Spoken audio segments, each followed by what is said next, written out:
Kartik private company में sales manager था। उसके माता पिता, पत्नी मीरा, बहन राधा और 2 बच्चे हैं। एक दिन मीरा कहती है, कार्तिक, बच्चों के स्कूल में एनुअल फंक्शन के लिए 2000 जमा करने पड़ेंगे। अरे अभी कुछ दिन पहले ही तो 10,000 जमा किए थे ना। हाँ, वो तो फीस और प्रोजेक्ट के पैसे जमा किए थे। अभी तो अगले महीने एडमिशन फीस और किताबों के पैसे भी जमा करवाने पड़ेंगे। 40 से 50,000 का खर्चा है। मीरा, इतनी तो सैलरी भी नहीं है मेरी, ऐसे कैसे काम चलेगा? तो मैं क्या करूं? बच्चे को सरकारी स्कूल में डाल दूं? मीरा, तुम जानती हो ना, मैं मुश्किल से 35 से 40,000 ही कमा पाता हूँ। इस घर के खर्चे दिन ब दिन बढ़ते जा रहे हैं, थोड़ा कंट्रोल करो ना। क्या खाना और कपड़े पहनना भी बंद कर दूं? मैं ऐसा नहीं कह रहा हूँ मीरा। तुम जानती हो राधा का भी पोस्ट ग्रेजुएशन पूरा होने वाला है। घर के खर्चों के साथ उसकी शादी की जिम्मेदारी भी उठानी है। मेरे बच्चों की पढ़ाई से ज्यादा इंपॉर्टेंट राधा की शादी है, तो करो जो मन में आए। मैं बोझ लगती हूँ तो मैं बच्चों के साथ अपने मायके चली जाती हूँ। तुम्हारी सारी मुसीबतें ही खत्म हो जाएगी। मीरा, मुझसे बहस मत करो। सुबह सुबह ऑफिस जाने के टाइम पर ही कलेश करके दिन मत खराब करो। इतना बोलकर कार्तिक वहां से चला जाता है। तभी, कार्तिक बेटा, ऑफिस जा रहे हो? मेरी दवाइयां लेते आना। और बेटा, बिजली का भी बिल 2 महीने से जमा नहीं हुआ, इसे भी आज जमा करवा देना। जी पिताजी, लाइए बिजली का बिल। 4,600 रुपए बिजली का बिल आया है। माँ, मीरा, राधा, कितना ज्यादा बिल आया है। भैया, ये 2 महीने का बिल है और मैं तो सिर्फ फोन चार्ज करती हूँ। अरे बेटा, मैं तो गीजर से पानी गर्म करने के अलावा मेरे कमरे में एक पंखा और एक लाइट ही तो जलते हैं। मीरा, तो फिर इतना बिल कैसे आया?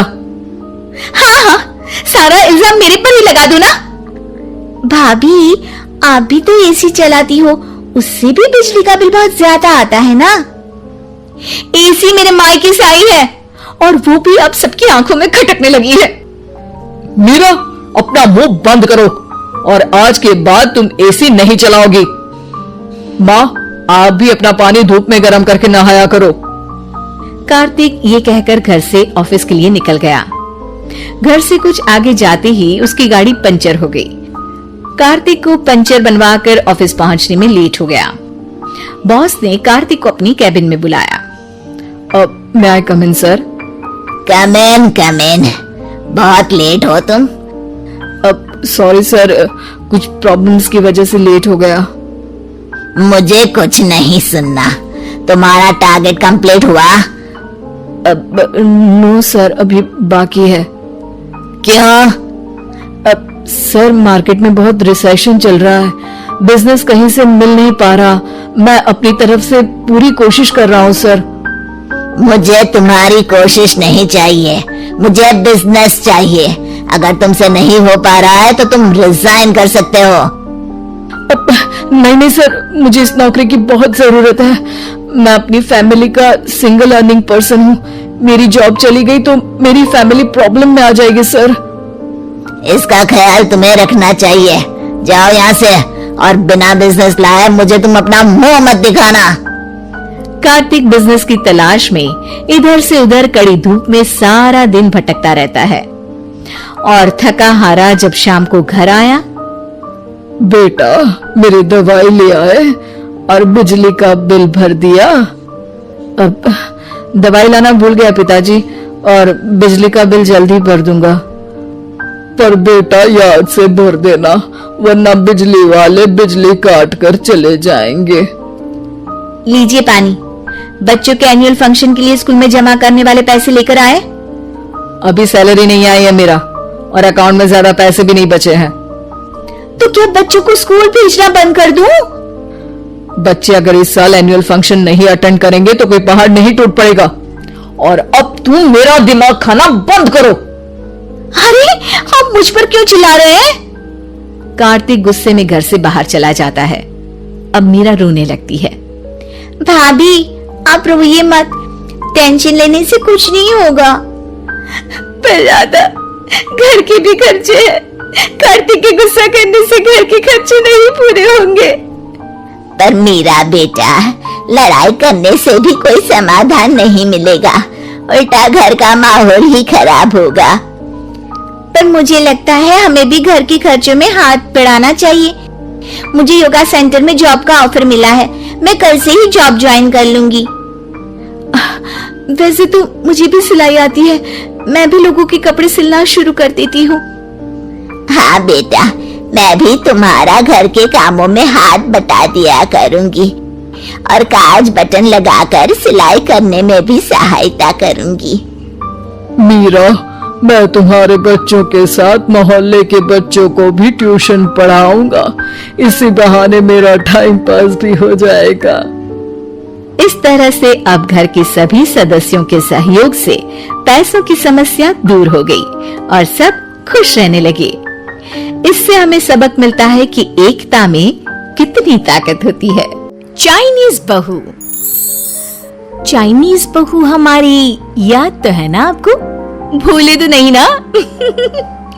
हाँ भाई, थोड़ी देर में ही सही, लेकिन चाइनीज बहू की कहानी आ ही गई। क्या हो रहा है ये देश में? चाइना ने तो आतंकी मचा रखा है। अरे क्या हो गया, क्यों चाइना को कोसता रहता है? भूल मत, तेरी ससुराल चाइना की ही है। हाँ माँ, पर ये देखना, लड़ाई झगड़े, ये बीमारी, ऊपर से ये देश कितना चालाक है, अंदर न जाने क्या क्या करता रहता है। तभी अंदर से बहू की चिल्लाने की आवाज आती है। अरे क्या हो गया बहू, क्यों चिल्ला रही है? माँ जी, ये देखिए, ये रूस ने यूक्रेन की हालत क्या कर दी है। ऊपर से चाइना में दोबारा लॉकडाउन लग गया है। माँ जी, अब क्या किया जाए?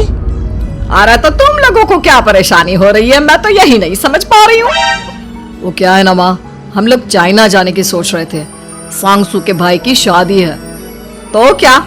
अरे कौन सा उन लोगों के यहाँ भाई घोड़ी चढ़ता है जो बहन काजल लगाकर नेक लगी? माँ जी, उसकी आंखें बहुत छोटी छोटी है, उसमें या तो पुतली रह सकती है या काजल। साले की पुतली निकाल कर काजल लगा दो, अंधा कहीं का। क्या क्या बोला तुम मेरे भाई के बारे में? अरे नहीं नहीं बहू, वो तो बोल रहा था कि तुझे नेक मिल जाएगा। बहन है ना तू उसकी। नहीं नहीं माँ जी, मैं सब समझती, ये मेरे भाई का मजाक बनाते रही थी। कितना सीधा है मेरा भाई, बिल्कुल छिपकली जैसा।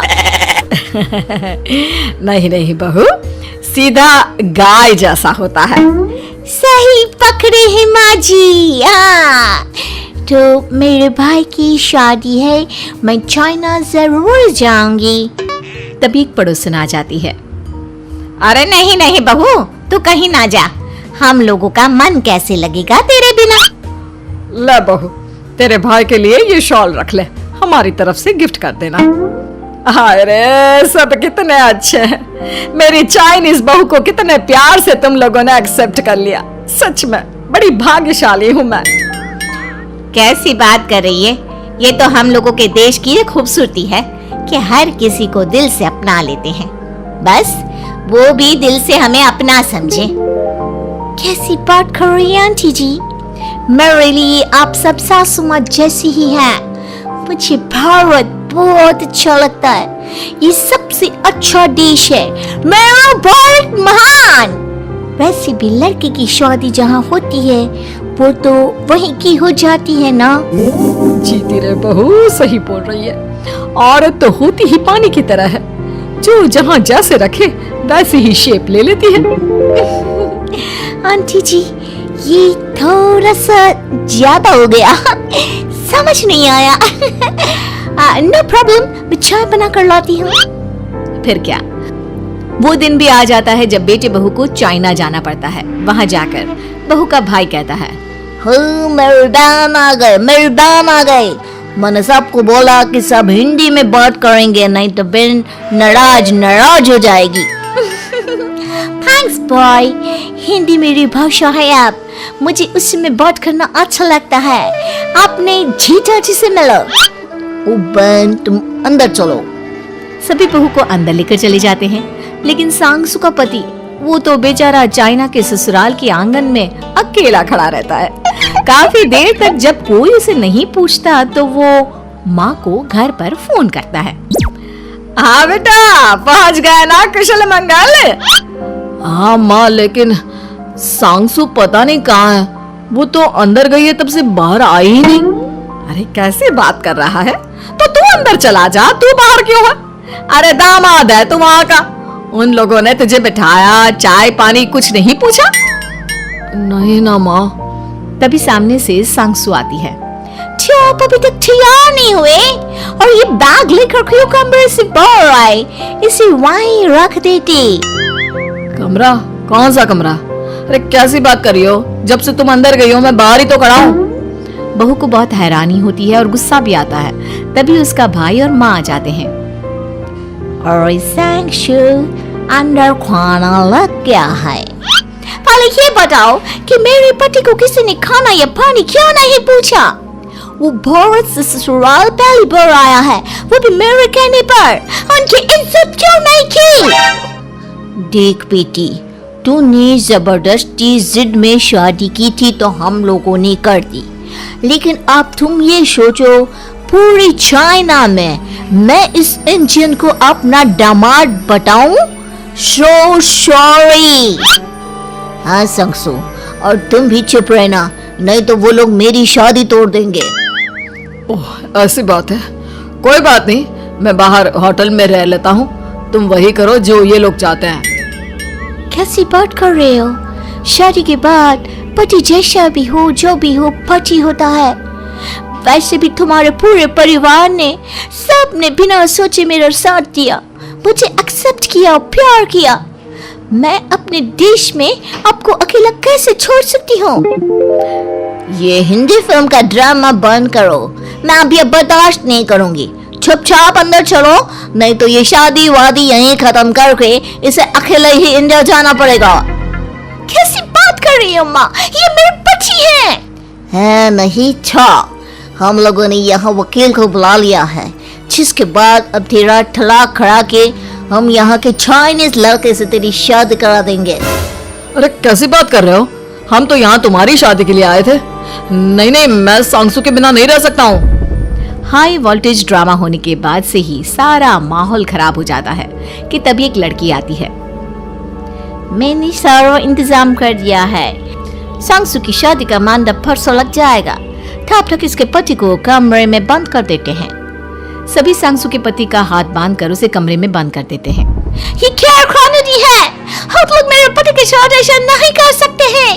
मैं किसी से शादी नहीं करूंगी, ये साफ बात है। पहले मैं अपनी शादी करूं, फिर तेरी भी शादी करवा दूंगा। सब कुछ तय हो जाता है।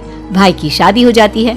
फिर वो दिन भी आ जाता है जब सांगसु की शादी वो लोग जबरदस्ती करने के लिए उसे मंडप पर ले जाते हैं। ऐसा मत करो, ये मेरी बीवी है। मैं किसी से शादी नहीं करूंगी। कैसे नहीं करेगी शादी? शादी तो तेरा बाप भी करेगा। हो, मैं करूंगा शादी। प्लीज कोई मेरी शादी किसी अच्छा औरत से करवा दे। चुप, बिल्कुल चुप। फिर माँ सांगसु और उसके पति से कहती है, तुम लोगों का बच्चा मेरी कैद में है।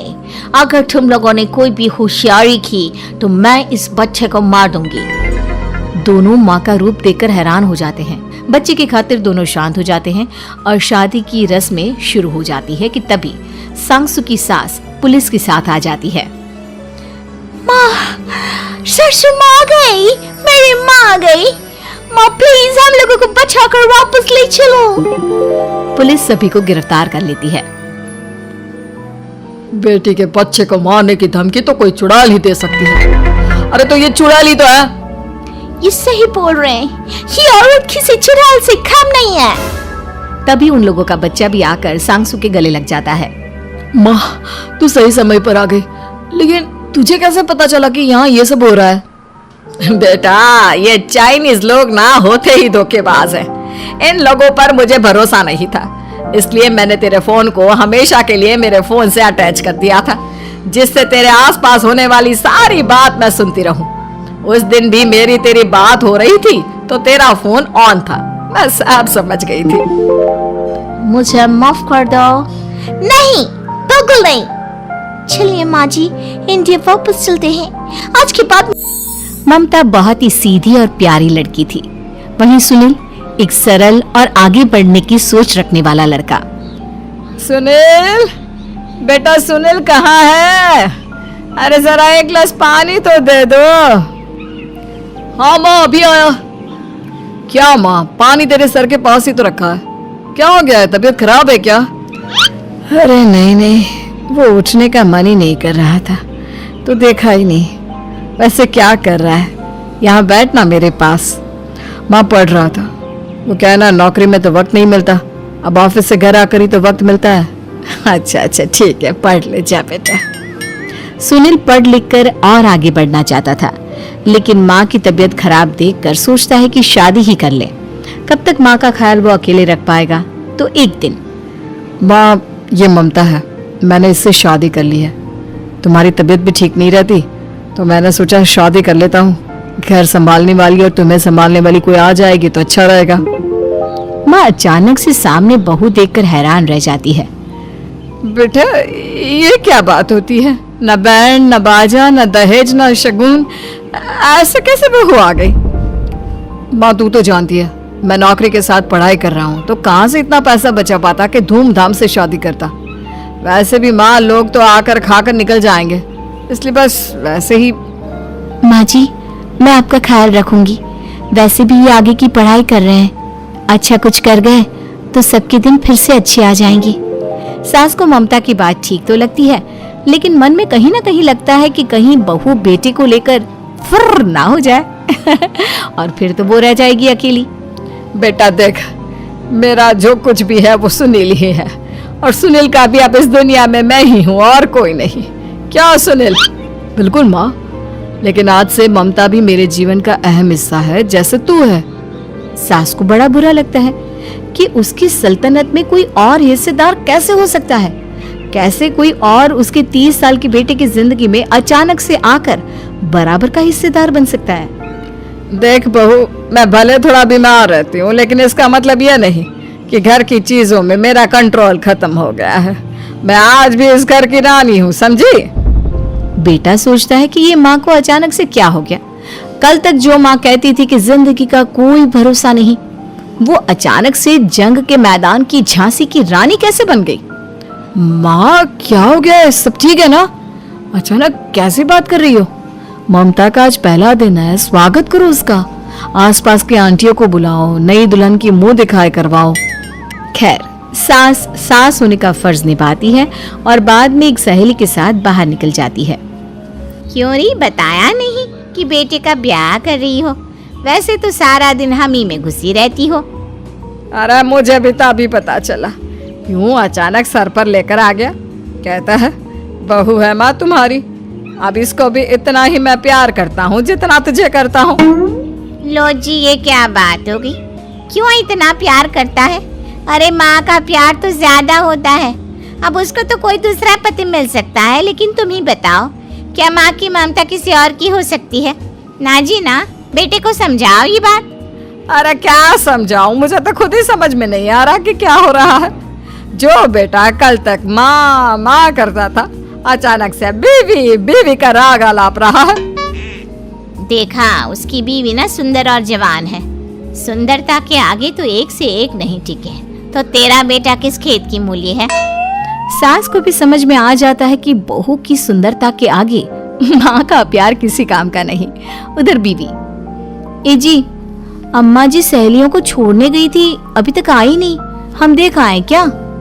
अरे रहने दो ना, आ जाएंगी। कहाँ जाएगी, उनकी आदत है, एक बार जाती है तो पूरी पंचायत खत्म करके ही आती है। अच्छा ही है, खाना वाना खा कर गई होगी। छोड़ो ना, घूमेगी तो खाना पचेगा, नहीं तो ऐसे ही खाट पकड़ लेगी। बहू भी शांत हो जाती है। उधर सास सोचती है कि आज थोड़ा देर से ही घर जाती हूँ, जब बेटा परेशान होकर ढूंढेगा तब मजा आएगा। बीवी को खुद ही पता चल जाएगा कि माँ के आगे उसकी दाल नहीं गलेगी। लेकिन वहीं दूसरी ओर घर पर, ए जी, माँ जी अभी भी नहीं आई। हमको तो घबराहट हो रही है कि क्या करें, जाकर पता करें किसी के घर। अच्छा, कहाँ जाओगी ये भी बता दो। पहला दिन है तुम्हारा इस घर में और एक ही दिन में मोहल्ला छानोगी क्या? हाँ तो आप भी तो नहीं जा रहे हैं ना, हमको फिक्र हो रही है। अरे यार, ये रोज का है अम्मा का, खाओ और सो जाओ। बस फिर क्या था। बेटा बहू खाना खाते हैं और कमरे में सोने चले जाते हैं। उधर जब सास को कोई देखने नहीं आता तो वो हार कर घर आ जाती है, जहाँ वो देखती है कि सारे घर की लाइट्स बंद है। सास को गुस्सा आता है। बहू, ममता बहू कहाँ हो? लेकिन सारे दिन की थकी बहू को ऐसी नींद आती है जैसे किसी ने भांग की गोली खिला दी हो। वो तो नहीं उठती। उठकर आ जाता है बेटा। अरे क्या बात है अम्मा, काहे चिल्ला रही हो? अरे सो जाओ ना, सुबह की थकी है बहू, वो सो रही है। जोर से बोलोगी तो नींद खुल जाएगी उसकी। माँ को गुस्सा आ जाता है। फिलहाल तो सो जाती है, लेकिन मन ही मन ढेर सारा जहर बहू के लिए भरा होता है। सुबह बहू चाय बना रही होती है कि सास धीरे से गैस तेज कर देती है, जिससे चाय का बर्तन जल जाता है। और जैसे ही बहू चाय का बर्तन उठाती है, उसका हाथ जल जाता है। मेरा हाथ जल गया। वो जोर जोर से चिल्लाकर इधर उधर भागती है कि सास थोड़ी देर में उसके हाथ में पानी डाल देती है। हाय रे बहू, क्या कर रही हो? पहली बार रसोई छुई हो क्या? सासू माँ गलती से गैस तेज रह गई थी और बर्तन जल गया, जिससे मेरा हाथ जल गया। हाय रे, कितना गंदा दाग। छी छी छी छी, मुझे तो उल्टी आ रही है तेरा गला हुआ मांस देखकर। तू ना मुझे अभी साथ से खाना मत लगाना। बहू भी खुद का हाथ देखती है तो उसे भी रोना आ जाता है। कुछ दिनों के बाद सास की सहेली आती है। बहू चाय बनाकर लाती है। उसके जाने के बाद सहेली कहती है, बहू की सुंदरता ऐसी है कि कोई भी दीवाना हो जाए। वैसे तेरे बेटे का क्या हाल है? अरे वैसा ही है, बहू के पीछे लट्टू। क्या करूं, कुछ समझ में नहीं आ रहा। मैंने तो बहू के चेहरे पर दिवाली के पटाखे की चक्री फेंक दी, उसका पूरा चेहरा जल गया। अब देखो ना रही सुंदरता, और ना ही अब मेरा बेटा उसे पूछता है। अरे अब तो वो उसे छोड़कर दूसरी भी देखने को बोल गया है मुझे। बहू सारी बात सुन रही होती है। आंटी एक बात बताइए, क्या भरोसा है कि दूसरी सही आए और आपके अनुसार रहे? देखिए आंटी, मेरी सासू माँ को गलत बात सिखाने की जरूरत नहीं है। हमारा परिवार साथ में खुशी से रह रहा है। देख बहू, मेरी सहेली की बेइज्जती ना कर, वही अच्छा रहेगा तेरे लिए, समझी? बहू नहीं मानती है। वो बार बार उनकी सहेली को घर से निकल जाने को कहती है। तभी सास की सहेली पास के चूल्हे से लकड़ी लाकर बहू के चेहरे पर लगा देती है। बहू जोर जोर से रोने लगती है। अरे ये क्या कर दिया? मैंने कहा किया, ये तो तूने किया। तू ही नहीं चाहती थी कि बहू बेटे के साथ रहे, भला मैं क्यों करूंगी? मैं तो चली, निपटो अब। बहू रो रही होती है, दर्द से चिल्ला रही होती है, लेकिन सास उसे डॉक्टर के पास नहीं ले जाती। तभी पति आता है। क्या हो गया ममता? ये दाग कैसे लगा? तुम कैसे जली? ममता कुछ नहीं कहती, बस दर्द से करा रही होती है। पति माँ की तरफ देखता है। हो ना हो माँ, ये पक्का आपका काम है। आप ही ममता से जला करती थी ना। देखना माँ, अब पुलिस आएगी, केस बनेगा, लेकिन पहले मैं ममता को अस्पताल लेकर जा रहा हूँ। सभी अस्पताल जाते हैं, जहाँ डॉक्टर ममता की सास से कहते हैं, आपने तो नहीं जलाया ना बहू को? अब ममता की सास के तो पसीने छूट रहे होते हैं। वो घबरा कर कहती है, ना ना डॉक्टर साहब, कैसी बात करते हैं? हम क्या जलाएंगे अपनी बहू को? डॉक्टर ममता के पति से पूछते हैं, देखिए, क्योंकि ये ससुराल में जली है तो मामला पुलिस का बनता है, तो आप पहले पुलिस को बुलाइए, तभी इलाज पूरा होगा। सास डर जाती है कि अब तो बच्ची जिंदगी जेल में ही रहना होगा।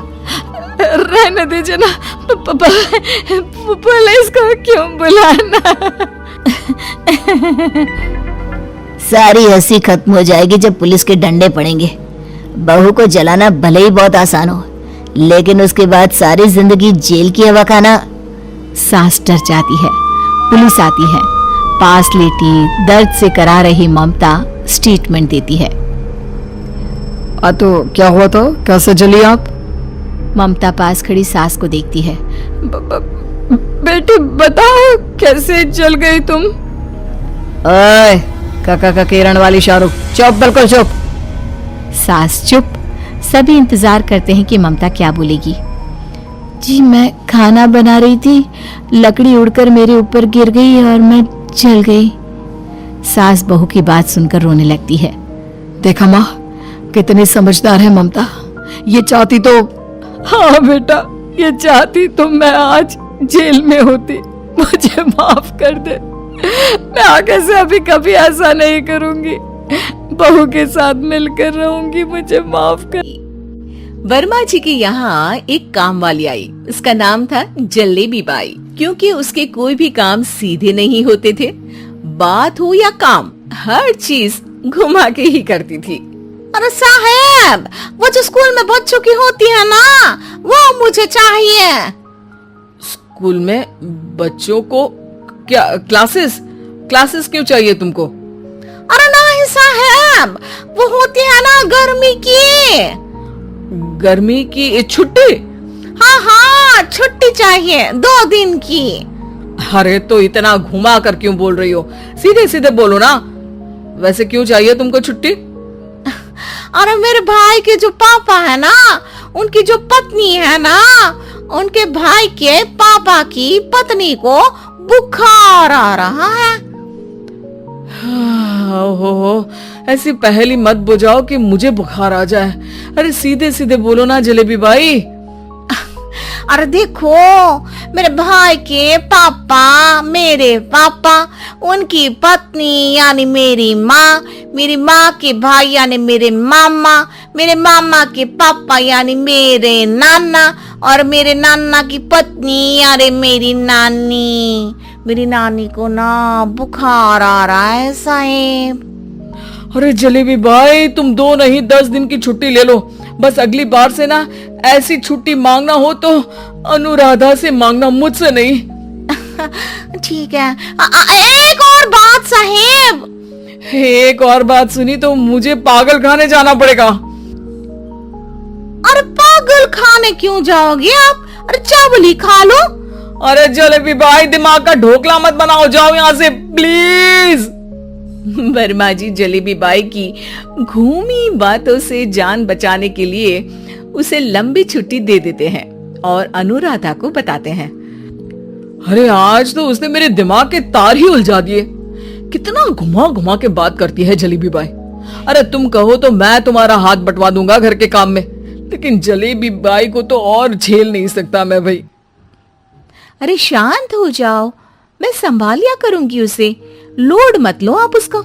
हाँ, तुम संभाल लेना उसको, वरना मुझे नहीं संभाल पाओगे। मुझे आगरा के पागल खाने में ही भर्ती होना पड़ेगा। आगरा क्यों जाना? मुझे तो लगता है जलेबी बाई इस घर में थोड़े दिन और रही तो हमारा घर ही एक मशहूर पागल खाना बन जाएगा। तो दूसरी काम वाली ढूंढ ले क्या? अरे आजकल तो हर काम वाली बाई जलेबी जितनी ही टेढ़ी होती है। निकालेंगे नहीं, सिखा लेंगे उसको हम। लंबी छुट्टी के बाद जलेबी बाई घर आती है। अरे आ गई जलेबी बाई, नानी कैसी है तुम्हारी? और वो जो 2 के पहले आता है और जो 0 के बाद आता है, अब 1? हाँ, 1 नंबर है। अच्छा, क्या हुआ था उनको? जो दिल टूटने पर होता है ना, चोट लगने पर होता है, पगार का पैसा कटने पर भी होता है। अरे क्या होता है? बुरा लगता है। अरे जो सर में होता है, पेट में होता है, और जिसे सही करने के लिए ना आदमी को डॉक्टर के पास ही जाना पड़ता है। दर्द? हाँ, दर्द हुआ था उनका हाथ पैर में। अच्छा, बस मेरे दिमाग में दर्द होने लगा तुम्हारी जलेबी जैसी बातें सुनकर। एक काम करो, ऊपर गेहूं की पोटली रखी है, तुम जल्दी से लेकर आओ, आज आटा पिसवाना है। जलेबी बाई भागकर छत पर जाती है और गेहूं की पोटली उठाने की कोशिश करती है, मगर वजन ज्यादा होने की वजह से उससे बोरी उठती नहीं। वो सोचती है कि पोटली जल्दी पहुंचानी है। बस जलेबी बाई के टेढ़े दिमाग में एक टेढ़ी तरकीब आती है।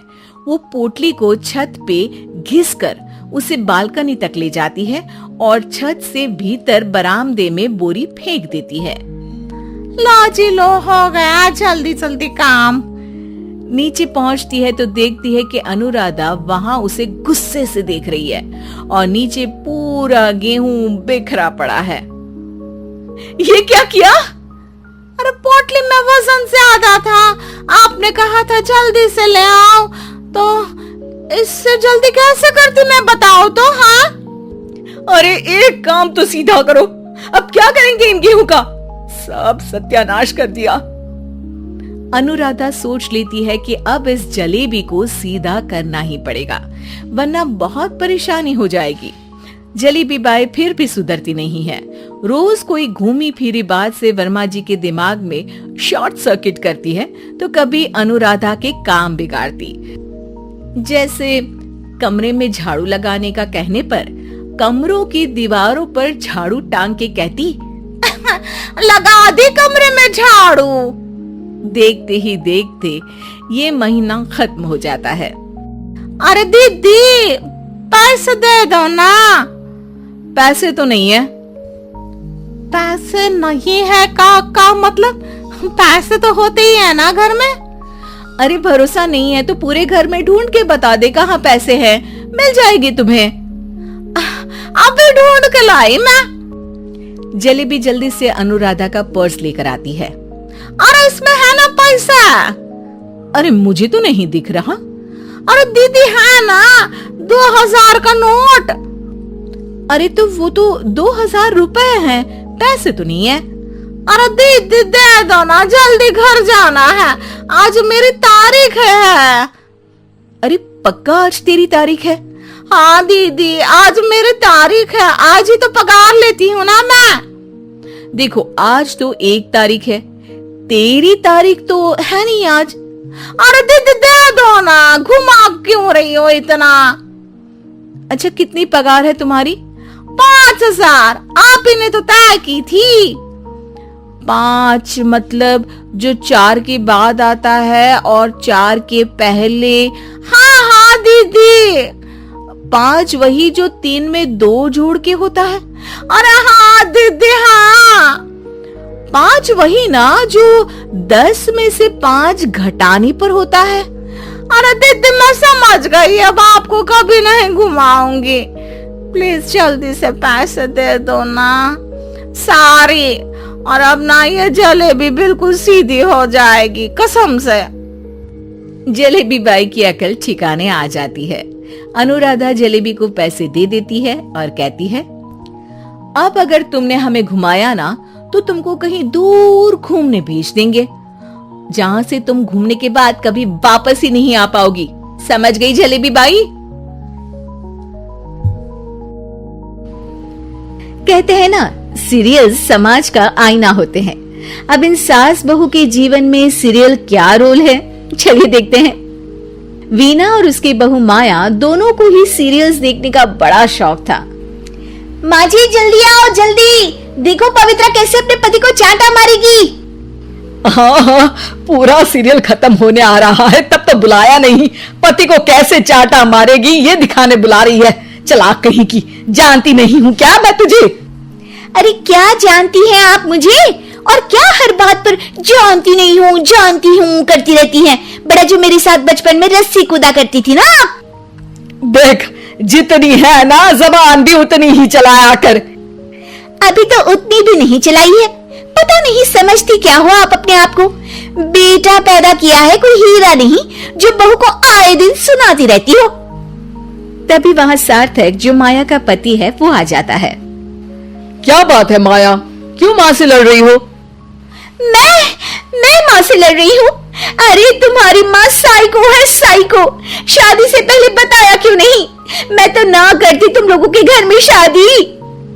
अरे तेरी बीवी की जबान है या घोड़े की लगाम, लगने का नाम ही नहीं ले रही है। ओफो, लेकिन तुम लड़ किस बात पर रहे हो ये तो बताओ।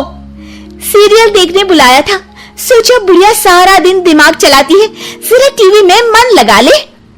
अरे ये कैसी भाषा बोल रही हो माया, माँ है ये मेरी। देख बेटा, मैं पागल नहीं हूं जो ये सीरियल दिखाने बुलाए और मैं लड़ पाऊं। अरे यार तुम दोनों ना घर का माहौल ठीक रखा करो ना, हमेशा लड़ना ठीक नहीं है। ये बोलकर सार्थक वहां से चला जाता है। अगले दिन वीना टीवी देखते हुए, अरे वाह, बहू हो तो पार्वती जैसी, वरना ना हो तो ही अच्छा है। पार्वती की सास भी असली जिंदगी में अपनी सास से परेशान होगी। अरे देख माया, फ्री में तो मुझसे मत लड़, मैंने तो तुझे कुछ नहीं बोला। नहीं बोला?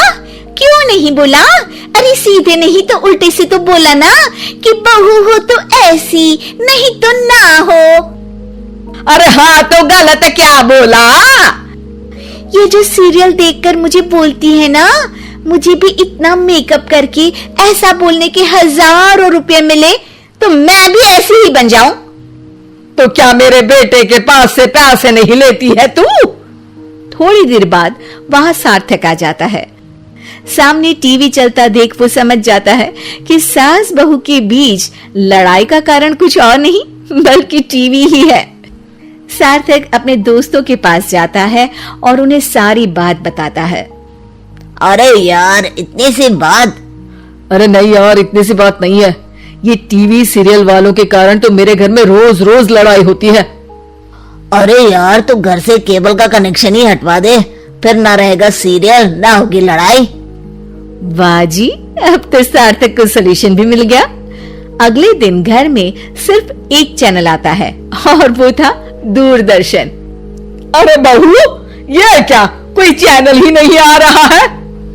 ओह, पता नहीं पार्वती की सास ने वो जहर खाया होगा भी कि नहीं। अच्छा माँ जी, आप तो खीर खा लीजिए।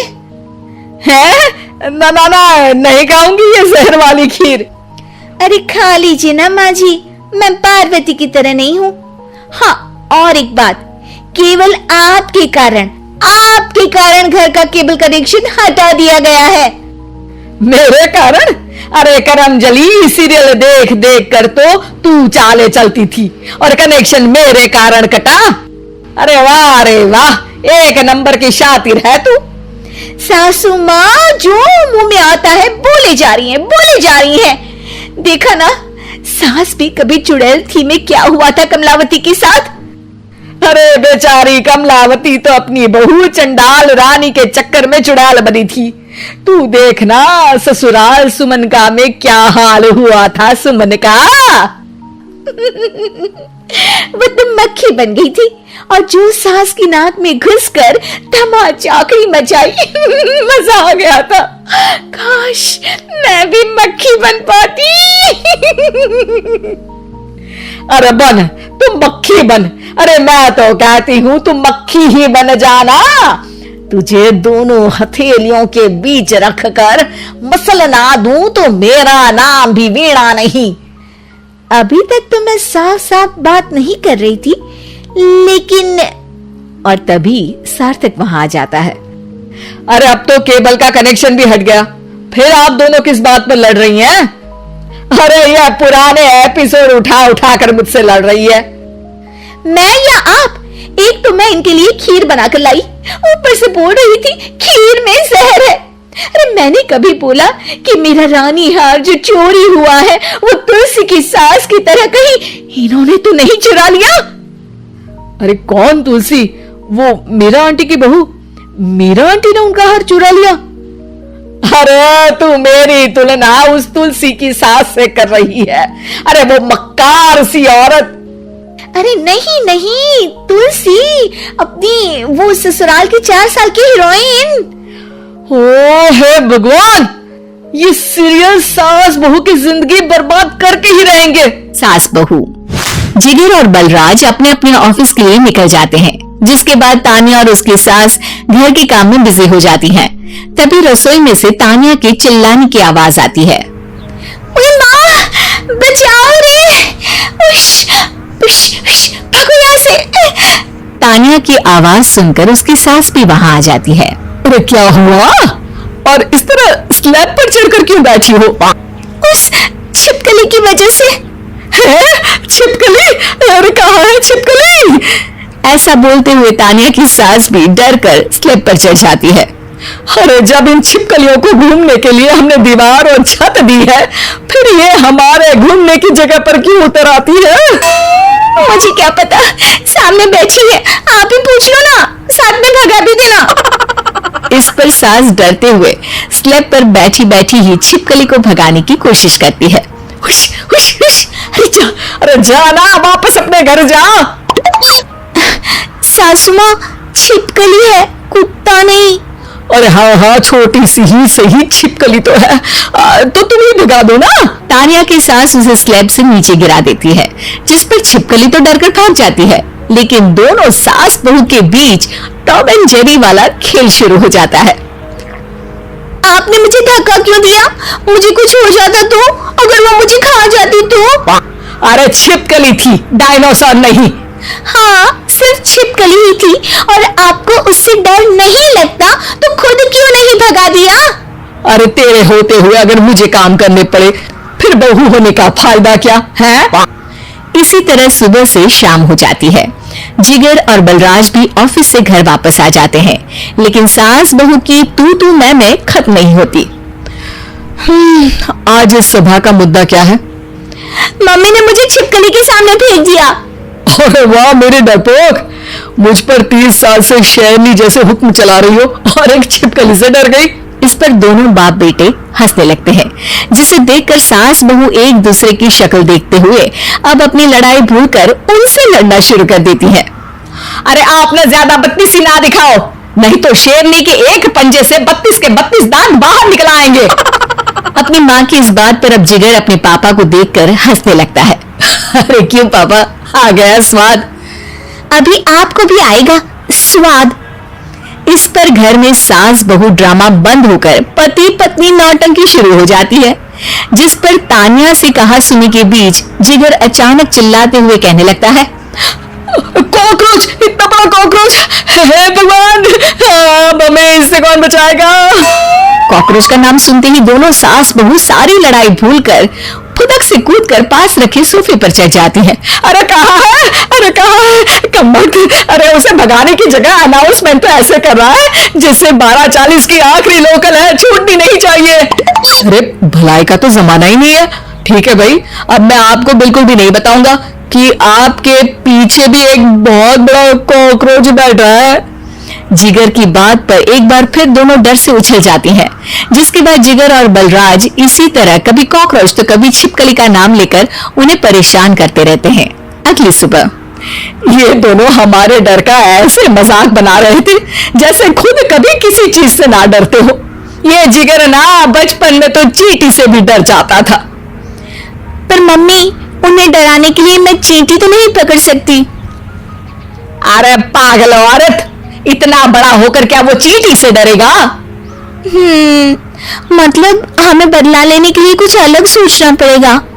अरे वाह, क्या ब्रांड न्यू न्यूज दी है, सोचो। अब दोनों बहुत देर तक जिगर और बलराज को डराने के लिए अलग अलग तरीके सोचती हैं, पर किसी भी अंजाम तक नहीं पहुंच पाती, जिस पर तानिया की सास उससे कहती है, हम उन्हें नहीं डरा सकते, पर अपना डर तो खत्म कर ही सकते हैं ना। अगर हमारा डर खत्म हो जाएगा तो फिर वो अपने मजे के लिए किसे डराएंगे और इसी तरह उनका पचका हो जाएगा। हाँ, नाइस आइडिया, पर मुझे इससे डर क्यों लग रहा है? सास की बातों से डरते हुए भी वो दोनों अपने डर को खत्म करने के मिशन पर लग जाती है, जिसमें पहला कॉकरोच सामने आते ही वो डर कर भाग जाती है। हमसे ना हो पाए, मम्मी इससे आप ही निपटो ना। अरे क्या आप निपटो, साथ चल, नहीं तो तेरे ऊपर ना छिपकली गिरा दूंगी। हाँ बस, हाँ, पहले छिपकली पकड़ कर तो दिखाओ। अरे यार चल ना। इस पर दोनों भगवान का नाम लेते हुए एक वाइपर लेकर कॉकरोच के पास जाकर डरते डराते उसे भगा देती हैं, जिसके बाद उनमें थोड़ी हिम्मत आती है और वो दिन ब दिन एक एक कर अपने हर डर पर काबू पाने लगती हैं। कुछ हफ्तों बाद, वाह मम्मी, आइडिया तो मस्त था, अब कॉकरोच हो या उसका बाप, मैं किसी से नहीं डरती। अरे शाबाश। और मैं छिपकली हो या उसका पूरा गैंग, सबके छक्के छुड़ा दूंगी। पर मम्मी जी, उससे पहले किसी को सबक सिखाना है। उसी रात जब बलराज और जिगर टीवी देख रहे होते हैं तो दोनों सास बहू प्लान बनाकर छुपके से उन पर नकली छिपकली और कॉकरोच फेंक देती हैं, जिसे देखते ही वो दोनों अपनी जगह से उछल खड़े होते हैं। अरे माँ, ये छिपकली कहाँ से आ गई? ओहो, अब इस कॉकरोच को मेरे ऊपर से हटाओ ना। अरे क्यों बेटे, कैसे माँ याद आ गई? जब माँ को डर लग रहा था तब तो बहुत खिल्ली उड़ा रहे थे। ससुर जी, कॉकरोच से तो हम जैसे डरपोक डरते हैं, फिर आज आपको क्या हुआ? दोनों हंसने लगती है, जिससे जिगर और बलराज को भी उनकी गलती का एहसास